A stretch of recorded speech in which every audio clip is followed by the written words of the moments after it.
الرحمن الرحیم رسول اللہ صلی اللہ علیہ وسلم نے فرمایا مثل المؤمن الذي يقرأ القرآن كمثل الأترجة، اس مسلمان کی مثال، اس مومن کی مثال جو قرآن مجید کی تلاوت کرتا ہے اترجہ کی طرح ہے، ریحها طیب وطعمها طیب، جس کا ذائقہ بھی اچھا ہوتا ہے اور اس کی خوشبو بھی اچھی ہوتی ہے۔ اور فرمایا وَمَثَلُ الْمُؤْمِنِ الَّذِي لَا يَقْرَأُ الْقُرْآنَ كَمَثَلِ التَّمْرِ طَعْمُهَا طِيبٌ وَلَا رِيحَ لَهُ، اور جو مومن قرآن کی تلاوت نہیں کرتا اس کی مثال کھجور کی طرح ہے کہ جس کا ذائقہ تو اچھا ہے مگر اس میں خوشبو نہیں ہے۔ اور فرمایا وَمَثَلُ الْمُنَافِقِ الَّذِي لَا يَقْرَأُ الْقُرْآنَ كَمَثَلِ الرَّيْحَانَةِ، اور منافق کی مثال جو قرآن کی تلاوت کرتا ہے اس کی مثال ریحان خوشبو کی طرح ہے، طعمها مر وریحها طیب، جس کا ذائقہ کڑوا ہے مگر خوشبو اچھی ہے۔ اور وَمَثَلُ الْمُنَافِقِ الَّذِي لَا يَقْرَأُ الْقُرْآنَ، اور اس منافق کی مثال جو قرآن کی تلاوت نہیں کرتا، کمثل الحنظلہ، حنظلہ کی طرح ہے، ریحها مر وطعمها مر، جس کا ذائقہ بھی کڑوا اور خوشبو بھی کڑوی۔ تو آپ صلی اللہ علیہ وسلم نے بڑی بہترین مثال دی۔ تلاوت قرآن کی اس میں ترغیب ہے کہ تلاوت کا معمول بنانا چاہیے انسان کو، اور مثال دی کہ جو مومن ہے نا جب وہ تلاوت کرتا ہے تو اس کے تو اندر بھی ایمان کی حلاوت ہے، تو اندر سے بھی اچھا ہے۔ جیسے جو خوشبو ہوتی ہے نا، اترنج کوئی خوشبو ہے اردو میں معلوم نہیں کہ مشک کی خوشبو، مشک تو عربی میں بھی مسک کہتے ہیں اس کو، اترنج کوئی اور خوشبو ہوتی ہوگی، اندر سے بھی ذائقہ بھی اچھا ہے اور خوشبو بھی۔ تو مطلب یہ ہے کہ مومن اندر سے بھی اچھا ہوتا ہے، اور جب وہ تلاوت کرتا ہے تو وہ ماحول میں خوشبو بکھیر رہا ہے۔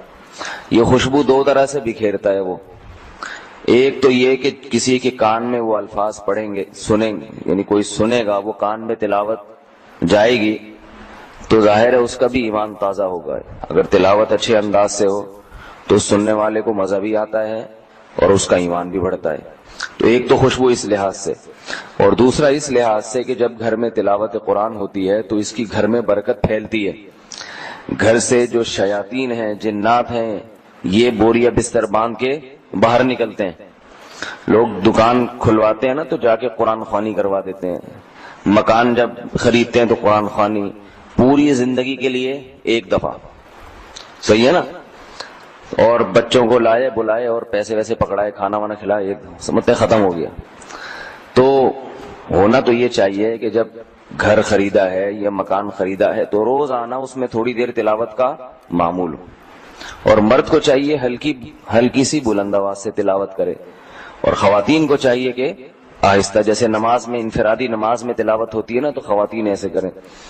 تو ہم جب چھوٹے تھے ہم نے یاد ہے کہ ہر گھر سے فجر کے بعد تلاوت کی آواز آتی تھی، ہمیں ہر گھر سے آتی، چاہے نیک لوگوں کا گھر ہو یا بے دین لوگوں کا گھر ہو، لوگ اپنے دن کا آغاز صبح صبح فجر کے بعد تلاوت کرتے تھے۔ تو کوئی مسجد میں بیٹھ جاتے تھے جو نماز پڑھنے آتے تھے، اب نہیں آتی بالکل، اب جو ہے نا کسی گھر سے نہیں آتی، الا ماشاء اللہ کوئی ایک آدھ، کوئی کسی کو اللہ توفیق دے دیں، بالکل گھر میں قرآن مجید کھول کے دیکھنے کا معمول ہی نہیں ہے۔ تو پہلے میں یہ مثال مکمل کر دوں پھر اس پہ بات کرتا ہوں۔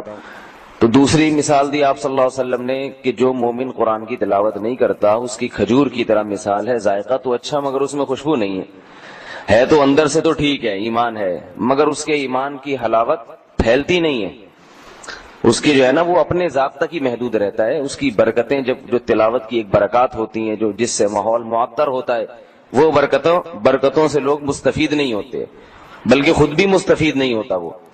اور منافق کی مثال، اس کی مثال فرمایا ریحان خوشبو کی طرح ہے، اندر سے تو نفاق بھرا ہوا ہے، لیکن بہرحال جب تلاوت کرتا ہے تو ماحول میں خوشبو، کیونکہ ہے تو اللہ کا کلام۔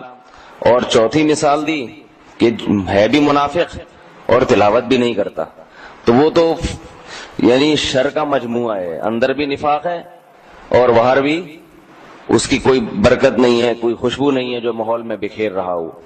تو اپنا جائزہ لینا چاہیے کہ ہم کس میں شامل ہیں. اس لیے روزانہ تھوڑا سا معمول بنانا چاہیے تلاوت قرآن کا. اور یہ جو لوگوں نے آج کل صورتیں متعین کی ہوئی ہیں، فجر کے بعد فلاں صورت، ظہر کے بعد فلاں صورت، عصر کے بعد فلاں صورت، گھر میں خواتین بھی منزل پڑھتی ہیں، تو قرآن مجید میں اصل طریقہ یہ ہے کہ الحمد سے شروع کیا جائے اور والناس پہ ختم کیا جائے. یعنی تلاوت کا ایسا معمول ہو کہ آپ کہاں سے شروع کریں؟ الحمد سے، پھر آدھا پڑھیں روزانہ، یا ایک پارہ اگر رفتار ہے تو کم از کم ایک پارہ روزانہ پڑھنا چاہیے. ہمارے جتنے بھی اکابر تھے کم سے کم ایک مہینے میں ایک قرآن لازمی ختم کیا کرتے تھے، معمول تھا ان کا. بلکہ ہمارے بعض اکابر کی کرامات ہیں جو بہت ہی مستند ذرائع سے ثابت ہیں کہ جب وہ تلاوت کرتے تھے تو لوگ دیکھتے تھے، جب 29 تاریخ ہوتی تھی نا تو لوگ دیکھتے تھے کہ یہ آج 2 پارے پڑھتے ہیں یا 1. 2 پارے پڑھتے تھے تو اس کی علامت ہے چاند 29 کا ہوگا، کیونکہ ایک مہینے میں ختم کرنا ہے. تو اللہ تعالیٰ کا ان کے ساتھ معاملہ ایسا تھا کہ اگر وہ 29 کو 2 پارے پڑھتے تھے تو چاند نظر آ جاتا تھا، اور اگر 1 پارہ پڑھتے تھے تو اس کی علامت ہے کل بھی. حضرت مفتی تقی عثمانی صاحب رحم دامت برکاتہم نے یہ بیان کیا ہے کہ باقاعدہ لوگوں نے جا کے اس کا مشاہدہ کیا، دیکھتے تھے. تو یہ بعض بزرگوں کے ساتھ کرامات ہوتی ہیں، ان کا انکار اگر یہ مستند ذرائع سے ثابت ہیں تو ان کا انکار نہیں کیا جا سکتا. تو کم سے کم مہینے میں 1 قرآن کا ختم کا معمول بنایا جائے، 1 پارہ ہر آدمی گھر میں روز پڑھے، خواتین بھی مرد بھی. یہ مشکل ہے تو آدھا کا کر لیں، اس سے 2 مہینے میں 1 قرآن ختم ہوں گے. یہ بھی مشکل ہے تو 1 پاؤ پڑھ لیں، تو 4 دن میں اس میں کیا ہو جائے گا؟ 1 پارہ. 4 دن میں الف لام میم، پھر 4 دن میں سیقول، پھر 4 دن میں تلک الرسل، ایسے ہوتے ہوتے 4 مہینے میں 1 قرآن ختم ہوگا. سمجھ میں آ رہی ہے بات کہ نہیں آ رہی؟ ورنہ یہ بھی مشکل ہے تو میرے بھائی کم از کم سال میں رمضان کے علاوہ 11 مہینے میں تو 1 قرآن ختم کرے، اور رمضان میں 1 الگ سے ختم کر لے. رمضان کی تو ہے ہی تلاوت کے لیے رمضان. تو یہ بھی اگر نہیں کرتا تو اس کا مطلب ہے کہ قرآن سے اس کا کوئی رشتہ، عمل تو بیچارہ ویسے بھی نہیں کر رہا نا قرآن پہ، تو پڑھ تو لے کم از کم. اب نہ ہم عمل کر رہے ہیں نہ پڑھ رہے ہیں. عمل کرنا ایک الگ چیز ہے، وہ تو اس کی اہمیت تو ہے اپنی جگہ، وہ تو زیادہ اہمیت ہے، لیکن پڑھنا بھی مستقل ایک حیثیت ہے کہ اس کتاب کو آپ تلاوت کے لیے ٹائم دیں. اس کو مصحف میں قرآن کو ہاتھ لگایا کریں روزانہ پڑھنے کے لیے. قرآن مجید میں ہے کہ قرآن جو ہے نا شکایت کرے، نبی صلی اللہ علیہ وسلم کہیں گے یا ربی ان قوم اتخذوا هذا القرآن مہجورا. قیامت میں آپ صلی اللہ علیہ وسلم اللہ تعالیٰ سے کہیں گے کہ میری قوم نے اس قرآن کو چھوڑ دیا تھا، غلاف میں باندھ کے رکھ دیا ایک طرف، کوئی دیکھتا ہی نہیں اس کی طرف. یہ گھروں میں حالات ہیں، گرد پڑی رہتی ہے اس کے اوپر، قرآن مجید کے اوپر. تو حدیث میں آتا ہے کہ آپ صلی اللہ علیہ وسلم نے فرمایا بعض لوگ ایسے ہوتے ہیں کہ جو اٹکتے ہیں پڑھتے ہوئے، تجوید صحیح نہیں ہوتی. بچپن میں اگر محنت کر لی جائے نا پھر تو بہت صاف ہو جاتا ہے قرآن، اگر بڑی عمر میں محنت کی جائے تو پھر اتنا صاف نہیں ہوتا. تو ان لوگوں کے بھی آپ صلی اللہ علیہ وسلم نے امید دلائی ہے. فرمایا رسول اللہ صلی اللہ علیہ وسلم نے، صحیح بخاری صحیح مسلم کی حدیث ہے متفق علیہ، کہ الذی یقرأ القرآن وهو ماہر به فهو مع السفرة الکرام البررہ، کہ جو شخص قرآن مجید کی تلاوت کرتا ہے اور تلاوت میں ماہر ہے تو وہ قیامت کے دن ان فرشتوں کے ساتھ ہوگا جو اللہ کے سفیر ہیں. وہ فرشتے جو اللہ کا پیغام پیغمبروں تک لاتے ہیں وہ اللہ کے سفیر ہیں، سب سے بڑا درجہ ان کا ہے. الکرام عزت دار ہیں، البررہ نیک ہیں. فرشتے تو سب نیک ہوتے ہیں مگر یہ ان کا مقام دوسروں سے اونچا ہے. تو اللہ قرآن کی تلاوت میں جو ماہر ہے اس کو اتنا بڑا مقام دے گا، بشرطے کہ قرآن کی تلاوت کرتا بھی ہو.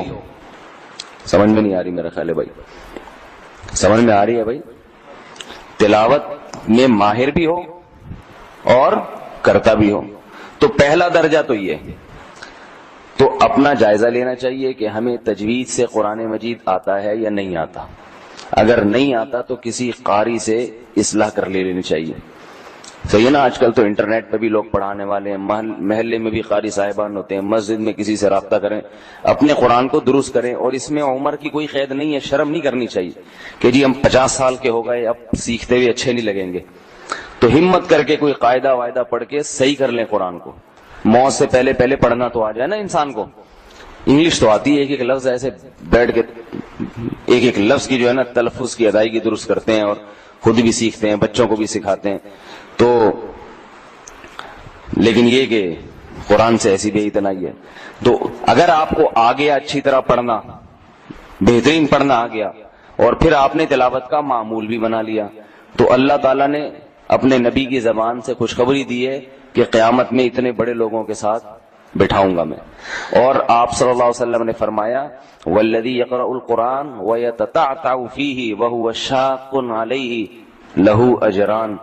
اور اگر ماہر نہیں ہے, کوشش میں لگا ہوا ہے مگر پھر بھی, کیونکہ جو بچپن میں کوشش ہوتی ہے وہ تو نہیں بعد میں جا کے فائدہ, اٹکتا ہے اس کو, آدھا پارا پڑھنے میں کافی ٹائم لگ جاتا ہے, مشکل ہوتی ہے, تو اس کے بارے میں فرمایا لہو اجران, اس کو تلاوت کا دگنا اجر ملتا ہے.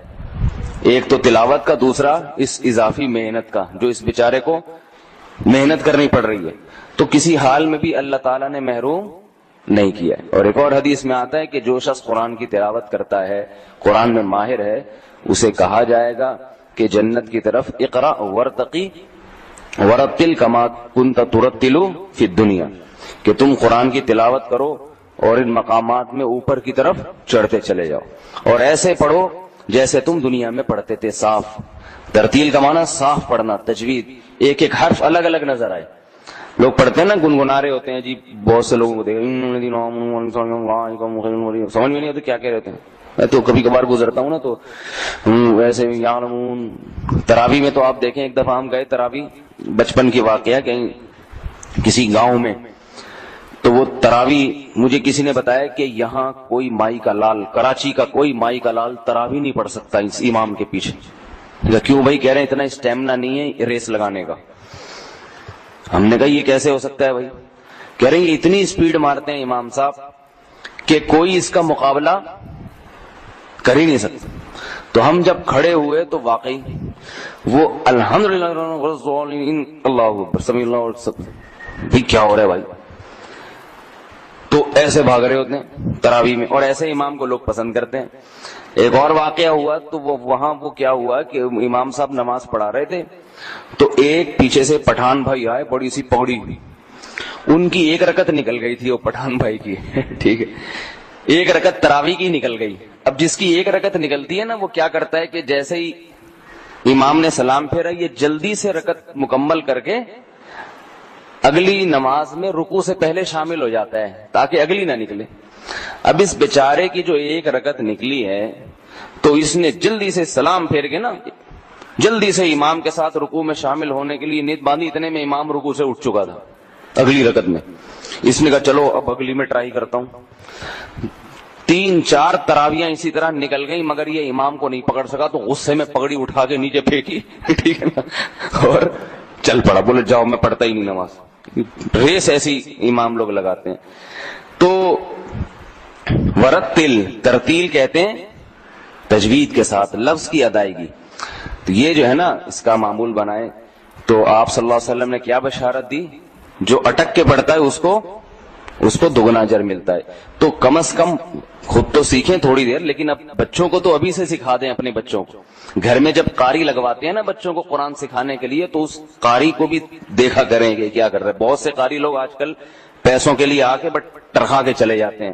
انگلش کا ٹیچر جو آ رہا ہے نا, اس کو تو دیکھتے رہتے ہیں کہ بچے کو کچھ آ بھی رہا ہے کہ نہیں آ رہا. اسکول کا ٹیچر آ رہا ہے نا, اس کو تو دیکھتے رہتے ہیں کہ دیکھو رزلٹ کیسا آیا ہے, تو یہ ٹیوٹر کو پکڑتے ہیں کہ تم نے کیا پڑھایا ہے. لیکن جو قاری صاحب پڑھانے کے لیے آ رہے ہیں ان کو نہیں پوچھتے کہ یہ کچھ کر بھی رہے ہیں کہ نہیں کر رہے ہیں, اس لیے کہ وہ نہیں بھی کریں تو ثواب تو ہمیں مل رہا ہے. تو اس کی بھی نگرانی کیا کریں, کچھ بچے کو آ رہا ہے نہیں آ رہا, تاکہ یہ آپ کے لیے, یہ بچہ جب تلاوت کرے گا بڑا ہو کر آپ کے لیے صدقہ جاریہ بنے گا. اللہ تعالیٰ مجھے بھی پابندی کی توفیق عطا فرمائے, آپ حضرات کو بھی روزانہ قرآن مجید کو پابندی کے ساتھ تلاوت کی اللہ ہمیں توفیق عطا فرمائے. سبحانک اللہم و بحمدک نشہد ان لا الہ الا انت نستغفرک و نتوب الیک. زمین صاف ستھری ہو، پاک زمین ہو، اور اس کے اوپر یعنی آیتیں پینافلیکس کے اوپر والی سائٹ پر ہو، پھر انشاءاللہ کوئی حرج نہیں ہے اس میں، جبکہ ضرورت بھی ہے اس کی۔ سورہ یاسین کو صبح و شام پڑھنے کی فضیلت، شہزان نسیم کشمیر سے۔ سورہ یاسین کے بارے میں فضائل اعمال میں لکھا ہے کہ جو شخص اس کو صبح پڑھے گا شام تک اس کی تمام ضرورتیں پوری ہو جائیں گی، اور جو رات کو پڑھے گا تو رات سے صبح تک اللہ کی پناہ میں ہوگا۔ کیا یہ فضائل درست ہیں؟ اس بارے میں رہنمائی فرما دیں۔